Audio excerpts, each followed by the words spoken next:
The rain fell hard on the metal streets of District 12. Dirty water ran in rivers through the cracks. It was cold, gray, and no one spoke. But then a scream, a high, painful scream broke the silence. My baby's not breathing. Please. Someone help, cried a thin alien woman. Her skin was pale blue and soaked in rain. Her arms held a small child limp, unmoving, eyes closed. The mother fell to her knees in the mud. She rocked the child gently, her hands shaking. Please. Wake up. Please, she whispered, tears mixing with the rain. Around her, people stopped. Some looked. A few shook their heads. Most walked away. She's just a beggar, one alien man muttered. Probably drugged her baby for attention, said. Another. No use helping them, a third said. Pulling his cloak tighter, no one stepped forward. Then a pair of boots stopped beside her. A tall human man in a worn military jacket crouched down. He looked different from the others, calm, focused. His name was Lucas Kane, a soldier from Earth, now stationed on the alien planet Zarathar. What happened? He asked softly. The alien woman looked up with wide red eyes. She won't. Wake up, I don't know why. She just stopped breathing. Lucas looked at the small girl. She couldn't be more than 3 years old. Her skin was dull. Her chest was barely moving. He didn't wait. Let me see her, he said. The mother hesitated, then slowly placed the child into his arms. Lucas gently pressed 2 fingers to the baby's neck. Faint pulse. Very faint. He leaned close, no breath. She's still alive, Lucas said. But just barely, the mother cried harder. Please, help her. I don't have credits. They won't treat her without payment. Lucas stood up with the baby in his arms. Then we won't go to them. Where are you going? She asked, struggling to follow. My place. Now I have a med kit. It's not much, but it's something. He didn't wait for her to answer. He ran. The mother stumbled behind, holding her soaked cloak close. The rain didn't stop. Thunder cracked. Above them. The streets blurred, and people moved aside as the human sprinted past, carrying the dying child. Lucas kicked open the door to his apartment, a small dark room above a trading shop. He placed the baby on his old couch. Computer lights. He shouted. The room lit up. He grabbed his old Earth medkit and opened it fast. Come on, come on. He whispered. He attached a small scanner to the baby's finger. It blinked red, oxygen low, pulse weak. Brain activity barely present. The mother stood near the door, shivering, terrified. Is she dying? I won't let that happen, Lucas said. He pulled out a small oxygen mask, pressed it over the baby's face. Then, he took a stim injector and jabbed it gently into her thigh. The baby didn't move. Breathe. Just breathe, he said softly. For a long minute, nothing. Then a cough. A weak, tiny cough. Lucas leaned forward. There you go. Come on, another cough. The baby's chest rose, then fell again. The alien mother rushed forward, kneeling. Beside her, my baby, she's breathing. Lucas nodded, but his face was serious. She's not out of danger yet. Her body is too weak. She needs more than I can give here. Then what do we do? The mother whispered. Lucas looked out. The window. In the distance, the large glowing towers of the Zarathar City Hospital could be seen. But humans weren't welcome there, not without permission. And not when helping an alien from the lower class. He looked back at the child. We take her to the hospital. They won't help. They said I'm trash. They said my baby isn't worth the cost of a scan. Lucas's jaw tightened. Then I'll make them listen. The mother's eyes filled with fear and hope. Why are you helping us? Lucas looked at her, then at the child. Because no one else will. Asterisk, the rain still hit the window like soft drum beats. Inside Lucas's small apartment, the world felt quiet. Too quiet. The tiny alien girl lay wrapped in an old blanket, her skin pale like morning frost. Her chest rose once, then stopped, then rose again. Her mother sat beside the couch, holding the child's tiny hand, whispering soft words in a strange alien language, prayers maybe. Her lips trembled. Lucas stood near the edge of the room, watching the scanner's screen. The numbers weren't good. Heart rate, 32. Oxygen, 60%. Brain activity, unstable. She's still warm, Lucas said finally, but her heart is so weak.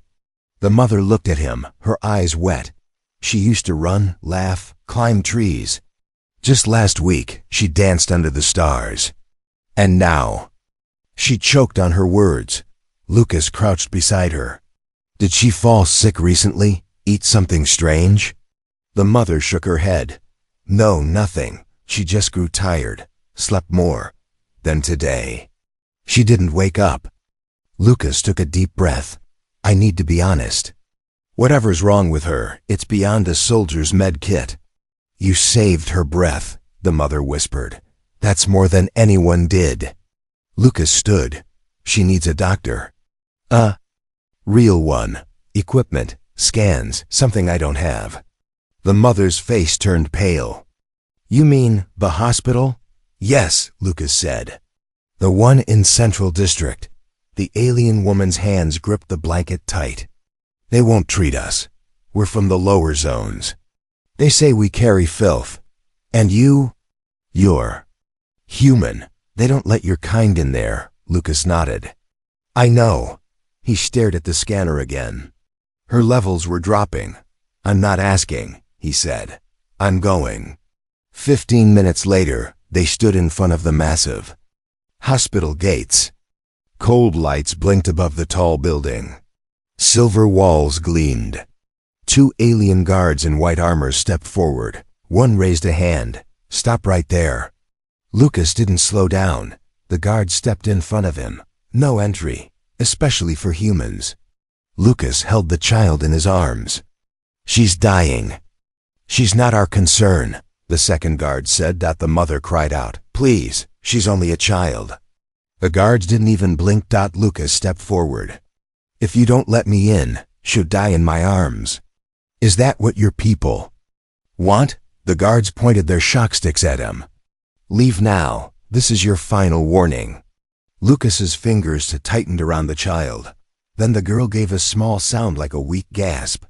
Her little body twitched. Lucas looked at the mother.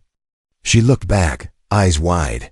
They couldn't wait any longer. Suddenly, Lucas turned and ran toward the side of the hospital. Stop him. One guard shouted. The mother followed close, dodging between shadows. Lucas found a small maintenance door. Locked. He pulled a small tool from his boot, an old code breaker. Come on, open up. A red light turned green. Click. They rushed inside, into a narrow hallway. Alarms didn't ring yet. Lucas moved quickly, whispering, We'll find a scanner room. Just one machine. One chance. They passed empty rooms. Then finally, they found a small medical bay. He placed the girl on the bed. System start full scan. The machine blinked to life. Blue lights passed over the child. Then a voice. Error. Unknown condition. Blood irregularity detected. Lucas stared at the screen. Something wasn't right. What does it mean? The mother asked. Lucas shook his head. I don't know. Suddenly, footsteps echoed from the hallway. They weren't alone anymore. The scanner's voice stopped. The room fell silent, except for the faint hum of the hospital walls and the soft, weak breathing of the alien child. Lucas stared at the screen. Warning, abnormal blood composition, unknown markers. High risk of organ failure. She's worse than we thought, he said quietly. The alien mother placed her hand on the child's cheek. She's warm, but it feels like she's slipping away. Suddenly, boom! The metal door behind them shook. Footsteps thundered outside. Unauthorized entry detected in Med Bay 6. A robotic voice shouted. Security units inbound. Lucas turned to the mother. Take her. Hide in that storage cabinet. He pointed toward a small room behind. The scanner. She looked at him, frozen. But what about you? I'll handle it. Go now. She rushed into the small space and gently held her daughter close, hiding behind the sliding door. Lucas tapped the controls, making the scanner restart to distract the system. The door burst open. 3 armored alien guards stormed in, weapons raised. "Human!" one shouted. "Hands up!" Lucas raised his hands slowly. "There's a child. She's dying. I'm not here to hurt anyone." The lead guard stepped forward. "You broke into a medical facility. That's a crime. Then arrest me," Lucas said. "But help the child first." The guards glanced at the bed now empty. "What child?" One growled. "Don't play games with us." Lucas stayed calm. "She has a rare blood condition. The scan showed signs of something strange. She needs treatment or she'll be gone in an hour." But the guards didn't care. "She's not registered. No ID, no blood records, no class number. She's not real to us," the officer said. "And you, human, you don't belong here." Lucas stepped forward. "So because she's poor, because she's from the outer zones, she should just die?" The guard raised his shock rifle. "Step back or get stunned." Lucas held up his hands again, heart racing. If they searched the room, they'd find the child. They'd take her from her mother. They'd toss both into the gutter. But then... "Stop!" A soft but sharp voice came from the hallway. Everyone turned. A female alien doctor stood there, dressed in white, her eyes glowing with intelligence and anger. "I'll take responsibility," she said. "Let him go," the guards frowned. "Dr. Riva, this is not your place," I said. She repeated, louder. "Let him go, now." The guards lowered their weapons slowly. The lead guard growled. "If this goes wrong, it's your license, doctor." Riva stepped into the room. She looked at Lucas for a moment, then nodded toward the storage door. "You can come out now," she said. The mother stepped out, clutching her daughter tightly. Riva looked at the child, scanned her quickly, then her face changed. "This isn't just a sickness," she whispered. "This is something ancient." Lucas blinked. "Ancient?" The doctor nodded slowly. "Her blood. It carries markers from an old, forgotten race. She may be the key to something much bigger than any of us." Lucas looked at the weak little girl in the mother's arms. She looked peaceful. Too peaceful. "Can you help her?" he asked. Riva was quiet for a moment. "I might," she said, "but not here. Not with these rules." Lucas stared at her. "Then where?" She looked around and whispered, "Follow me. But once we leave this hallway, there's no going back." Asterisk in the quiet underground passage beneath the hospital. Every footstep echoed like a drumbeat. Lucas held the small child close to his chest. Her breathing was soft, slower, now too slow. The alien mother walked beside him, gripping his sleeve. Like it was the only thing keeping her alive. Dr. Riva led them ahead with quick steps. The hall was dim, lit by weak green lights. Dust danced in the air. This place hadn't been used in years. "This was part of the old research wing," Riva said without looking back. "Shut down after the war, but some of the tech still works." "Why?" "Are you helping us?" Lucas asked. Riva finally stopped and turned. "Because I saw her blood scan. That child isn't just sick, she's something rare, something this world has forgotten." She opened a heavy door and stepped inside. The room looked like a secret lab. Strange machines hummed softly. A pod table stood in the center, glowing with faint blue light. "Put her here," Riva said. Lucas laid the girl gently onto the table. Her skin was turning colder now. Her mother knelt beside her, brushing the child's thin hair. Riva connected a wire to the girl's arm. "This will give us a full DNA readout." Seconds later, the screen came alive. Symbols flashed. Strange. Letters, red, then orange, then bright gold. Riva's eyes widened. "No, this can't be." Lucas leaned in. "What is it?" Riva whispered, her blood, it's not just mutated. It holds traces of something ancient. A forgotten gene, part human, part something older than Zarathar itself. The mother gasped. She's not like us? She is more than you, Riva replied. More than any of us, Lucas frowned. What does that mean for her? Riva's voice turned cold. If the government finds out, they'll take her, study her, lock her away. She's a living mystery, and mysteries are threats. Lucas's fists clenched. We're not letting them take her, Riva looked at him. Then you need to get her out of here. Fast. The mother's voice shook. But she's still dying. There's one hope, Riva said. An ancient serum. A genetic stabilizer. It was banned after the war because it worked too well. Lucas raised a brow. Too well? It could heal almost anything, Riva said, typing fast. But it also unlocked things inside people. Powers, mutations. The government buried every dose. So where is it now? She looked at him. Locked deep inside the government vault, heavily guarded. Lucas didn't hesitate. Then I'll go get it. Riva stepped back. You'd never make it in. He looked down at the child. Her eyes flickered, just barely open, then closed again. I will, he said. Because I have to. Asterisk, the storm outside had grown stronger. Lightning danced across the sky like angry claws. But inside the abandoned lab, it was the silence that screamed the loudest. Lucas finished strapping on his old gear, nothing fancy. Just a vest, boots, a stolen ID badge, and one small plasma pistol tucked under his belt. You'll die if you go there, Dr. Riva said firmly. Her voice echoed in the room. The vault is protected by turrets, drones, and heat sensors. You're human. Their system will flag you the second you get near. Lucas didn't flinch. He picked up a small black chip Riva had handed him earlier. This access pass, it'll get me in? Only halfway, she answered.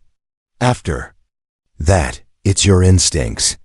The alien mother stood quietly beside the medical table, holding her daughter's hand. The child's skin had turned an eerie pale. Her chest barely moved. She doesn't have much time, Riva added. If her oxygen drops below 30%, brain damage becomes permanent. Lucas nodded. Then I move now. Before he left, the mother walked to him, slowly.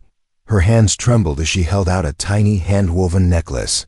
This is all I have, she said in a quiet voice. It was her first toy.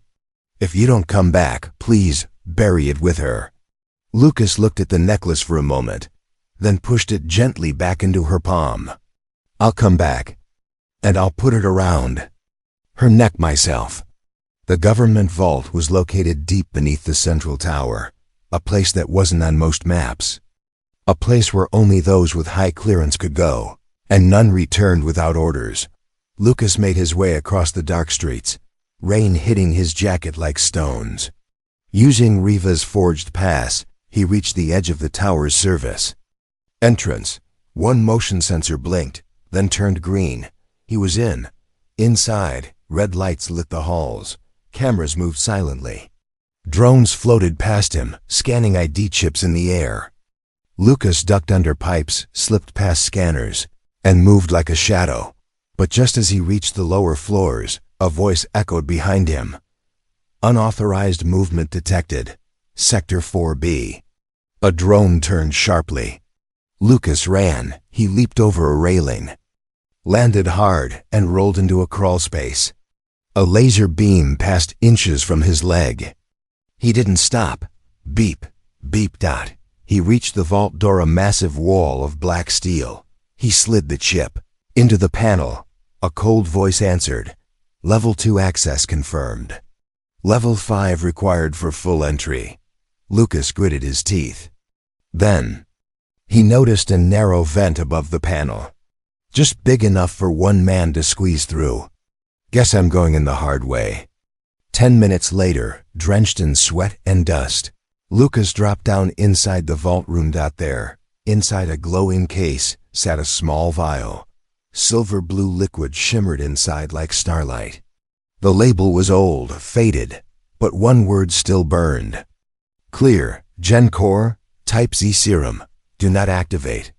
Lucas smashed the lock and grabbed the vial. But the moment he did, alarm triggered, red lights, sirens, mechanical footsteps, raced toward the vault. Lucas looked at the glowing exit sign and ran. Behind him, steel doors opened, and guards stormed in. Halt! Blaster fire tore past him. One shot grazed his shoulder. He grunted but kept going. He threw a smoke pellet Riva had given him, an old trick from Earth's army days. Smoke filled the air. And just like that, Lucas disappeared into the shadows. Back in the lab, the mother waited, eyes locked on the door. Her daughter now showed no movement. He's not coming back, is he? She whispered. Dr. Riva said nothing. Then the door slammed open. Lucas stood there, soaked, bleeding, but alive. He held up the glowing vial. Let's save her. The moment Lucas stepped into the lab, soaked in rain and blood, everything stopped. The alien mother's breath caught in her throat. Her hands flew to her mouth. Dr. Riva's eyes widened when she saw what he held. A single glowing vial, silver blue, shining like a falling star. You got it, Riva whispered. Lucas walked forward, slow but steady. Almost died for it, he said with a tired smile. But I promised her mother I'd come back. He knelt beside the motionless child. Her skin was nearly white now. The scanner blinked. A dull red. Oxygen, 28% heart rate. Unstable life signs. Fading. We're out of time, Riva said urgently. Give me the vial. She took it, connected it to a long, thin needle, and pressed it gently into the girl's small arm. The liquid flowed, slowly, silver threads spreading under her skin. For 10 long seconds, nothing happened. Then, the scanner beeped. Oxygen, 35%. 47%. 59%, the mother gasped. Her chest, it's moving. The little girl's lips trembled. Her fingers twitched. Then, all at once, she inhaled sharply. A deep, rattling breath, as if waking from a terrible dream. She's breathing again, Lucas said, almost in disbelief. The mother dropped to her knees beside the bed. Tears poured from her eyes as she kissed her daughter's forehead. My baby, Riva checked the scanner. Vitals are climbing, she's stabilizing. Her cells are repairing faster than I've ever seen. Lucas stepped back, exhausted. It worked. But then, the scanner blinked again, yellow this time. Warning, energy surge detected. Unstable genetic reaction. Riva's face changed. What's wrong? The mother asked. Riva's hands flew over the console. Her body isn't just healing, it's transforming. The serum is activating something inside her. The girl's eyes opened, but they didn't glow the usual alien violet. They burned with bright silver light, unnatural, powerful, ancient. Lucas felt the air shift. The girl sat up slowly, with strength no child her size should have. She blinked, looked at everyone in the room, and whispered, Where am I? Her voice sounded layered, like more than one person was speaking through her. Riva took a step back. Lucas, that's not just a child anymore. The girl turned her glowing eyes toward him. You, the human. You were the only one who came. Lucas stared, heart pounding. Who are you? She smiled faintly, then collapsed into her mother's arms. The light faded. Just a little girl again. Sleeping. Peacefully. Reva whispered. We saved her. But we may have awakened something far greater than we understand. Lucas looked at the child, now breathing steady, cheeks full of color. Then we protect her, he said, no matter what comes next. For the first time in days, the child slept without pain. Her small chest rose and fell gently.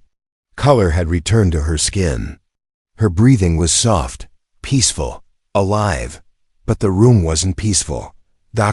Riva stared at the sleeping girl like she was watching a star being born. She should have died, she whispered. But the serum didn't just heal her, it unlocked something. Something lost for centuries. Lucas leaned against the wall, one hand pressed to the wound on his arm, still bleeding beneath his shirt. He didn't care. He was watching the child. Whatever she is now, he said, she's still that mother's daughter. The alien woman sat beside the child's bed, brushing her daughter's hair with trembling fingers. Her face was still wet with tears, but now they were tears of relief. She opened her eyes. She whispered. She looked at me. She remembered me. Riva looked at Lucas. You understand what this means, right? That child's blood could change everything. Evolution, history, power. Lucas narrowed his eyes. And that's why no one else can know. Riva hesitated, then nodded slowly. You're right. Outside the lab, sirens echoed faintly. News of the vault break-in was spreading. Guards would be searching. It was only a matter of time before someone came asking questions. We can't stay here, Lucas said. We have to disappear, now. Riva moved quickly. She handed Lucas a sealed data pad. Take this. It holds everything about her scan. Burn it when you're far enough. Are you coming with us? Lucas asked. She shook her head. No. If someone must answer questions, it'll be me. I'll say you never made it. That the child didn't survive. Lucas gave her one last look of respect. Thank you, Doctor. Riva nodded. Just keep her safe, whatever she becomes. Let her be raised with love, not fear. Later, under the light of a different moon, far away from the city, Lucas stood outside a small cabin in the forest. The alien mother stepped out beside him, her daughter asleep in her arms. She's smiling in her sleep now, the mother said. Like she's dreaming of better days. Lucas looked at the stars above. She will have them. There was a long silence. Then the mother turned to him. You didn't know us. You didn't know us anything, but you stayed. You fought for her. You saved her life. Lucas glanced at her. No, he said quietly. She saved mine. The mother blinked. How? Lucas smiled slightly. She reminded me why I became a soldier in the first place. To protect life. Not just follow orders. The child stirred in her sleep, murmuring something in her ancient voice. The mother looked at him once more. Softer this time. You're not just a stranger anymore, she said. You're part of our story now. Part of her future. Lucas looked down at the small girl, then back at the quiet forest around them. No, he said. I'm not a stranger anymore. I'm family.